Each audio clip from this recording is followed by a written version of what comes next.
Hello students. आज हम लोग डिस्कस करेंगे एक बहुत ही important topic, erythroblastosis fetalis. Erythroblastosis fetalis जो है वो एक स्पेशल कंडीशन है। किसकी? RH incompatibility. इनकम्पैटिबिलिटी का मतलब होता है मिसमैचिंग। ठीक है, तो मिसमैचिंग का मतलब यहाँ पर क्या हुआ? कौन सा मिसमैच? जब मदर का ब्लड ग्रुप RH नेगेटिव हो और जबकि उसके यूटरस में ग्रो करने वाला या जो फीटस ग्रो कर रहा है उसका ब्लड ग्रुप क्या हो? RH पॉजिटिव हो। यानी maternal blood group RH negative हो। ABO में कोई भी ब्लड ग्रुप हो सकता है, उससे लेना देना नहीं है। और फीटस का ब्लड ग्रुप क्या हो? RH पॉजिटिव हो। तो ये मिसमैचिंग जो है वो फीटस के डेथ का कारण भी बन सकती है। अब ज़रा देखिए, RH positive father, RH negative mother. Genetics में इसको मैं फिर अलग से डिस्कस करूंगा कि अगर RH पॉजिटिव फादर है, RH नेगेटिव मदर है, तो फीटस का ब्लड ग्रुप RH पॉजिटिव कोई ज़रूरी नहीं है कि हमेशा RH पॉजिटिव ही हो। लेकिन हम फीटस का ब्लड ग्रुप चूंकि चेक नहीं कर सकते, इस वजह से हम ये मान करके चलते हैं कि अगर फादर का ब्लड ग्रुप RH पॉजिटिव है और मदर का RH निगेटिव है तो फीटस का RH पॉजिटिव ही होगा। ठीक है, क्योंकि हम रिस्क नहीं ले सकते। आगे बताऊंगा कि इसको प्रिवेंट करने का भी तरीका, एक इंजेक्शन लगाया जाता है। खैर, तो अब ज़रा देखिए, तो RH पॉजिटिव फीटस जो है वो डेवलप हो रहा है कहाँ? RH निगेटिव मदर के यूटरस में। तो फर्स्ट डिलीवरी जो होती है, पहली डिलीवरी जो होती है वो नॉर्मल होती है, उस बच्चे को कोई दिक्कत नहीं होती। लेकिन जब बच्चा डिलीवर हो जाता है तो अम्लाइकल कॉर्ड को कट कर दिया जाता है और उसको दोनों एंड से बांध देते हैं कि ब्लीडिंग ना होने पाए। और प्लेसेंटा जो है वो कुछ टाइम के बाद फिर यूटरस से डिटैच होता है। तो जब यूटरस से प्लेसेंटा डिटैच हो रहा है उसी वक्त ये दिक्कत आती है। क्या दिक्कत आती है? अभी एक डायग्राम बना करके भी आपको बताऊंगा। तो मैटरनल ब्लड के साथ फीटस का ब्लड थोड़ा बहुत मिक्स हो जाता है। उससे पहले मिक्सिंग नहीं होती ब्लड की, क्योंकि मैटरनल ब्लड कैपिलरीज जो यूटरस में है और फीटल ब्लड कैपिलरीज जो कि प्लेसेंटा में, दोनों प्लेसेंटा में ब्लड कैपिलरीज होती हैं और उनके बीच एक बैरियर होता है जिसको कहा जाता है प्लेसेंटल बैरियर। ठीक है, लेकिन जब प्लेसेंटा डिटैच होता है उस वक्त क्या होता है? फीटस का थोड़ा बहुत ब्लड मैटरनल ब्लड के साथ मिक्स हो जाता है। उसके नतीजे में क्या होता है? मैटरनल ब्लड में RH एंटीबॉडीज जो है वो डेवलप हो जाती हैं। आपको पता है कि अगर बाहर से कोई नया एंटीजन आता है तो उसके खिलाफ एंटीबॉडीज भी बन जाती हैं और मेमोरी सेल्स भी डेवलप हो जाती हैं। ठीक है, तो मैटरनल ब्लड में चूंकि फीटस का थोड़ा ब्लड मिक्स हुआ है, इस वजह से मैटरनल ब्लड में RH एंटीबॉडीज सिंथेसाइज हो जाएंगी और ये एंटीबॉडीज मौजूद रहेंगी। वो बच्चा तो डिलीवर हो चुका है, उसको कोई दिक्कत नहीं है। अब अगली जो भी प्रेगनेंसी होगी, सब्सिक्वेंट प्रेगनेंसीज को अगर हम देखें, मान लीजिए फर्स्ट ये प्रेगनेंसी हो गई, डिलीवर हो गया बच्चा, नॉर्मल है। अब ये जो है ना दूसरा बच्चा है। अब दूसरे बच्चे में क्या होगा मामला कि प्लेसेंटल बैरियर तो यहाँ पर भी काम कर रहा है, लेकिन आप सभी को पता है कि फीटस को मैटरनल ब्लड से कुछ रेडीमेड एंटीबॉडीज मिलती हैं। वो किस टाइप की होती हैं? IgG टाइप की होती हैं, जो कि प्लेसेंटल बैरियर को क्रॉस करती हैं और बच्चे को पैसिव इम्यूनिटी उससे मिलती है। तो फीटस का ब्लड जो है वो RH पॉजिटिव है और मैटरनल ब्लड में क्या है? RH एंटीजन के खिलाफ एंटीबॉडीज बन चुकी हैं। अब ये एंटीबॉडीज जो कि IgG टाइप की होगी वो प्लेसेंटल बैरियर को पार करके फीटस के ब्लड में आ जाएंगी और आपको पता है कि एंटीजन एंटीबॉडी इंटरैक्शन होगा जिसकी वजह से फीटस के ब्लड की क्लम्पिंग होगी। क्लम्पिंग का मतलब ये समझिए कि RBCs जो है वो एग्रीगेट हो जाती हैं और फिर उनका ब्रेकडाउन शुरू हो जाता है, यानी डिस्ट्रॉय होने लगती हैं। तो RBCs के भीतर पाया जाता है हीमोग्लोबिन। हीमोग्लोबिन के दो कंपोनेंट, हीम होता है, ग्लोबिन प्रोटीन होता है। तो जो हीम कंपोनेंट है उसका जब ब्रेकडाउन होता है तो क्या बनता है, बिलिरुबिन, और बिलिरुबिन का ऑक्सीडेशन हो जाए तो क्या बनता है, बिलीवर्डिन।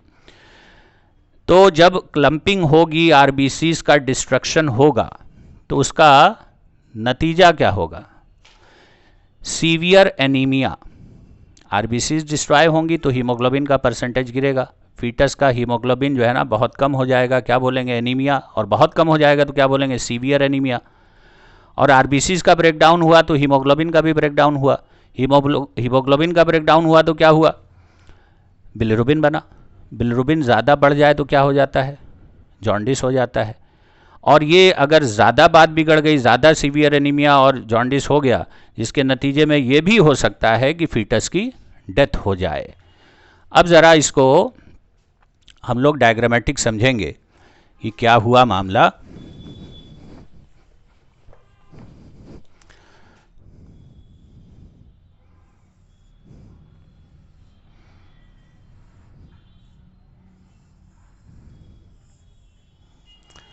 ये डेवलपिंग फीटस है, ठीक है, इसका ब्लड ग्रुप कैसा है, RH पॉजिटिव, और ये प्लेसेंटा हो गया,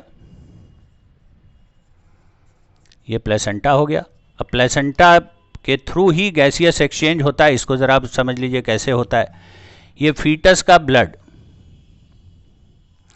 अम्लाइकल कॉर्ड के थ्रू पहुंचेगा प्लेसेंटा तक, और किस में बढ़ जाएगा, ब्लड कैपिलरीज में, ठीक है। ये क्या है हमारा, यानी फीटस का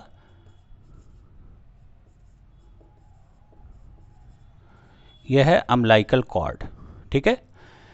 तो ये है अम्लाइकल आर्टरी, हालांकि 2 आर्टरीज होती हैं, सिर्फ मैंने एक यहाँ पर दिखाया है।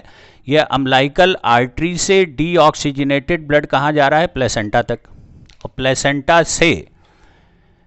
प्लेसेंटा में इसका फिर ऑक्सीजनेशन हो जाएगा, और ये लौट करके जब ब्लड आएगा फीटस तक तो ये क्या हो जाएगी, अम्लाइकल वेन।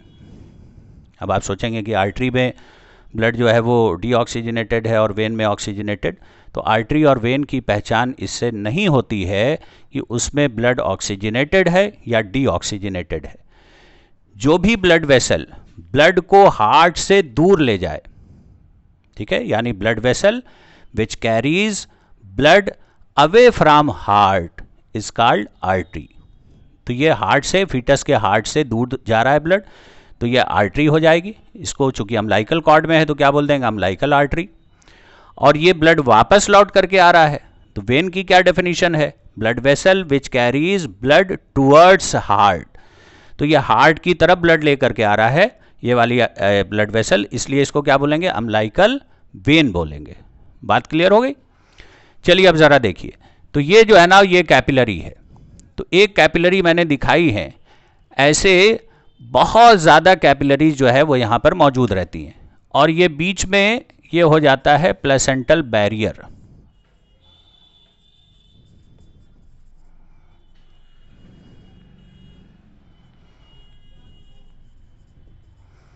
ये हो गया प्लेसेंटल बैरियर। अब ज़रा देखिए, ये मैटरनल ब्लड वेसल है, वो भी आकर के कैपिलरीज में बढ़ जाएगी। इसमें कैसा ब्लड है, ऑक्सीजनेटेड, और ये ब्लड जब लौट करके जाएगा तो ये कैसा हो चुका होगा, डीऑक्सीजनेटेड। तो क्यों हो गया, देखिए ऑक्सीजन जो है वो मैटरनल ब्लड से डिफ्यूज़ होगी किसमें, फीटस के ब्लड में, और फीटस के ब्लड से मैटरनल ब्लड में क्या डिफ्यूज़ होगा, कार्बन डाइऑक्साइड, यानी ये हो गया गैसियस एक्सचेंज। इसी तरह से जो न्यूट्रिएंट्स होंगे वो मैटरनल ब्लड में ज़्यादा होंगे और फीटल ब्लड में कम होंगे, तो न्यूट्रिएंट्स जो है वो मैटरनल ब्लड से फीटस ब्लड में, फीटल के ब्लड में डिफ्यूज़ होंगे, जबकि एक्सक्रीटरी प्रोडक्ट्स यानी नाइट्रोजनस वेस्ट प्रोडक्ट्स जो है वो फीटल ब्लड कैपिलरीज में ज़्यादा है, मैटरनल ब्लड कैपिलरीज में कम है। तो फीटल ब्लड कैपिलरीज से मैटरनल ब्लड कैपिलरीज में एक्सक्रीटरी प्रोडक्ट्स जो है वो डिफ्यूज़ होंगे, यानी गैसियस एक्सचेंज और न्यूट्रिएंट्स और एक्सक्रीटरी प्रोडक्ट्स का एक्सचेंज यहीं पर होगा। ये कैपिलरीज बहुत एक दूसरे से करीब होती हैं, लेकिन कभी भी ब्लड की मिक्सिंग नहीं होती, क्योंकि यहाँ मौजूद है क्या, प्लेसेंटल बैरियर। ठीक है, तो अब बच्चे को ऑक्सीजन मिल रही है। ये मान लीजिए कि पहला बच्चा है, मैटरनल ब्लड कैसा है, RH निगेटिव है, और फीटस का ब्लड कैसा है, RH पॉजिटिव। तो मिक्सिंग तो हुई नहीं। पहला बच्चा जो है वो डिलीवर हो गया। अम्लाइकल कॉर्ड को डिलीवरी के बाद क्या करते हैं, काट देते हैं। इसको इधर से भी बांध देते हैं और इसको इधर से भी बांध देते हैं, क्लैंप लगा देते हैं या फिर थ्रेड से भी बांध सकते हैं। अब ये पहला बच्चा जो है ना वो तो नॉर्मल पैदा हो गया, उसको कोई दिक्कत नहीं होगी। लेकिन ये पहला बच्चा डिलीवर हो चुका है, इसको अम्लाइकल कॉर्ड को काटा जा चुका है। अब ये जो प्लेसेंटा है वो यूटेरस की वॉल से अटैच है ना, तो जब ये डिटैच होगा तो ये कैपिलरी जो एक सिर्फ आपको दिख रही है, इसी तरह की तमाम कैपिलरीज हैं, उसी तरह से मैटरनल ब्लड कैपिलरीज हैं। जब ये डिटैचमेंट होगा, अलग होगा प्लेसेंटा, तो ये कैपिलरी भी डैमेज होगी, ये भी डैमेज होगी। अगर मान लीजिए मैटरनल ब्लड थोड़ा इधर आ जाए तो कोई दिक्कत नहीं है, प्लेसेंटा तो ऐसे भी फेंक दिया जाना है। लेकिन जो फीटस का ब्लड है जिसमें RH एंटीजन मौजूद है, वो अगर मैटरनल ब्लड के साथ मिक्स हो जाएगा तो क्या होगा, मैटरनल ब्लड में पहले से तो RH एंटीजन था नहीं, तो RH एंटीजन के खिलाफ क्या बनेगा, RH एंटीबॉडीज बन जाएंगी। अब क्या होगा, मान लीजिए कि अब ये दूसरा जो है ना बच्चा है, दूसरी प्रेगनेंसी है, ये कंडीशन वापस फिर ले आते हैं वैसे ही। अब ज़रा देखिए, मैटरनल ब्लड में अब यानी ये सेकंड डिलीवरी है, सेकंड प्रेगनेंसी है, इस दौरान क्या होगा, मैटरनल ब्लड में मौजूद है RH एंटीबॉडी और फीटस के ब्लड में क्या मौजूद है, RH एंटीजन। तो अब यहां पर क्या होगा, RH एंटीबॉडीज जो मैटरनल ब्लड की हैं वो प्लेसेंटल बैरियर को क्रॉस कर सकती हैं। IgG टाइप की एंटीबॉडीज होती हैं और वो प्लेसेंटल बैरियर को क्रॉस करती हैं, इसलिए क्रॉस करती हैं कि जो बच्चा है उसको पैसिव इम्यूनिटी दी जा सके।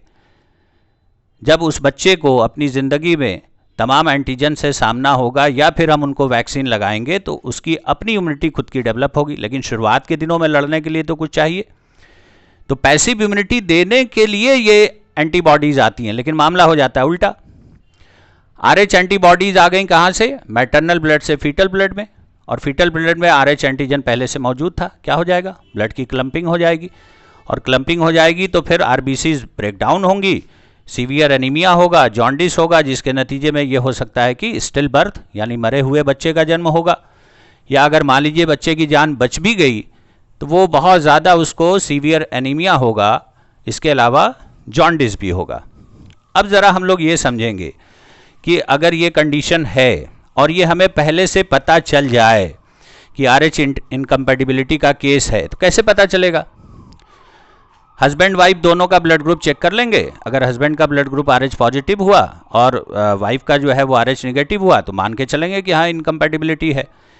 तो अगर वो कंडीशन पहले से डिटेक्ट हो जाए तो इसको प्रिवेंट करने के लिए एक इंजेक्शन लगाया जाता है मदर को, उस इंजेक्शन को कहा जाता है anti-RH एंटीबॉडी, जिसको एंटी-D भी कहा जाता है, anti-RH एंटीबॉडी। इसका इंजेक्शन जो है वो मदर को लगाया जाएगा, कब लगाया जाएगा, फर्स्ट डिलीवरी के जस्ट बाद। फर्स्ट डिलीवरी के जस्ट बाद anti-RH एंटीबॉडी अगर मदर को लगा दिया गया इसका इंजेक्शन, तो ये क्या करता है, इट प्रिवेंट्स फॉर्मेशन ऑफ